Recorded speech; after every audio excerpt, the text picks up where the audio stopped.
তুরস্কে যেই ভূমিকম্প হয়েছে এই একই মাত্রার ভূমিকম্পই বাংলাদেশে হয়েছে, কিন্তু বাংলাদেশের একটা টিনের ঘরেরও কিছু হয় নাই। কথা ঠিক কিনা? এটা সব কিছু আল্লাহর রহমত, এটা সব কিছু আল্লাহর বরকত। কারণ বাংলাদেশের মানুষ এটা আল্লাহ বিরু, খোদা বিরু, মসজিদ, মাদ্রাসা প্রত্যেক দিন এই বাংলাদেশে কোনো সময় বাদ নাই, কোনো টাইম বাদ নাই যে আল্লাহর নাম উচ্চারণ করা হয় না। প্রত্যেকটি সেকেন্ডে, প্রত্যেকটি মিনিটে, প্রত্যেকটি ঘন্টায় মাদ্রাসা হোক আর মসজিদ হোক আল্লাহ তাআলার নাম উচ্চারণ করতেছে আল্লাহর বান্দারা। বলুন সুবহান। এই ঘটনা যখন তার শাশুড়ির কাছে খুলে বলল, শাশুড়ি তখন বলতে লাগলো, বৌমা এমন জঘন্যতম কাজ করা যাবে না। এই কাজ করলে আল্লাহ তোমার প্রতি নারাজ হয়ে, অসন্তুষ্ট হয়ে তোমার প্রতি গজব নাজিল করতে পারে, খবরদার তুমি এই কাজ করবে না। অনেক শাশুড়ি আছে দেখবেন বৌমার সাথে সুন্দর আচরণ করে, সুন্দর ব্যবহার করে। আবার অনেক শ্বশুর শাশুড়ি আছে এক ছেলেকে ভালোবাসে আর এক ছেলেকে দেখলে মনে হয় এটা চোখের বিষ। কথা ঠিক কিনা? প্রত্যেক সন্তানকে একই রকম চোখে দেখতে হবে। একজনকে বেশি ভালোবাসলেন আর একজনকে খারাপ জানলেন। এই যে আপনার শরীয়তপুরের ঘটনায় বলি, একজন মুরব্বী মানুষ এক ছেলের সব সম্পদ লিখে দিয়েছে আর এক ছেলেকে কিচ্ছু দেয় নাই। মৃত্যুবরণ করার সময় এই ব্যক্তির লাশ কোথায় রাখবে, কোথায় দাফন করবে কেউ ধরে না। যেই ছেলেকে দিয়েছে সে তো ভাতই দেয় নাই, বাড়ির থেকে বের করে দিয়েছে। আর যাকে সম্পদ দেয় নাই, টাকা পয়সা কিছুই দেয় নাই, এই ছেলে চিন্তা করলো আমাকে কিছু দেয় নাই, এই নেমোখারাম বাবাকে ধরবও না।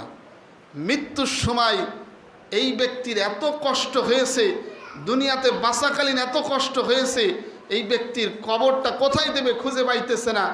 তখন মহল্লার মানুষ, গ্রামের মানুষ পরামর্শ করে এক জায়গায় কবর দিল। সেই জানাজার নামাজ আমি পড়িয়েছি। এই মুরব্বী এত বড় নাস্তিক ছিল, কয় জানাজার নামাজ পড়ার জন্য কোনো হুজুর লাগবে না, আমার নিজের জানাজা আমি 6 তাকবীরে শহীদ পড়বো। নাউজুবিল্লাহ বললেন না? কয় আমার নিজের জানাজা আমি 6 তাকবীরে শহীদ পড়বো। মানে কয় তাকবীরে পড়তে হয় এটাও জানে না।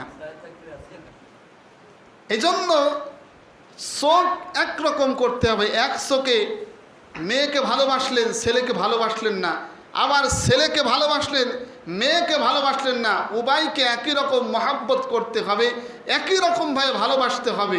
এই জন্য অনেক শ্বশুর শাশুড়ি আছে দেখবেন বৌমাকে খুব মহাব্বত করে, খুব ভালোবাসে, তখন এই বৌমার থেকে কিছু পায়, সেবা পায়, যত্ন পায়, সুন্দর আচরণ করে।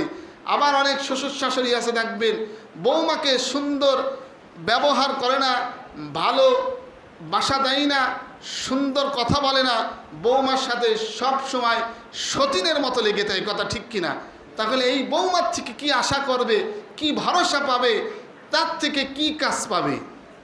এজন্য সুন্দর আচরণ করতে হবে, সুন্দর ব্যবহার করতে হবে। সুন্দর আচরণ করলে, সুন্দর ব্যবহার করলে, সুন্দর কথা বললে এই বৌমা দেখবেন নিজের মায়ের মতো শাশুড়িকে মহাব্বত করবে। কথা ঠিক কিনা? আবার অনেক বৌমা আছে দেখবেন শ্বশুর শাশুড়িকে দেখতে পারে না, মাইকের আওয়াজ তো বেশি দূরে যাইতেছে না, মহিলারা কি শুনবে, আজকে মাইকে খুবই ডিস্টার্ব দিতেছে, আওয়াজ মানে হয়ই না বাইরে। এই অনেক বৌমা আছে দেখবেন শ্বশুর শাশুড়িকে দেখতে পারে না। এই বৌমা চিন্তা করে না কয়েকদিন পরে তো আমার ছেলেকে বিয়ে দেওয়ার পরে আমিও শ্বশুর শাশুড়ি হব, আমিও তো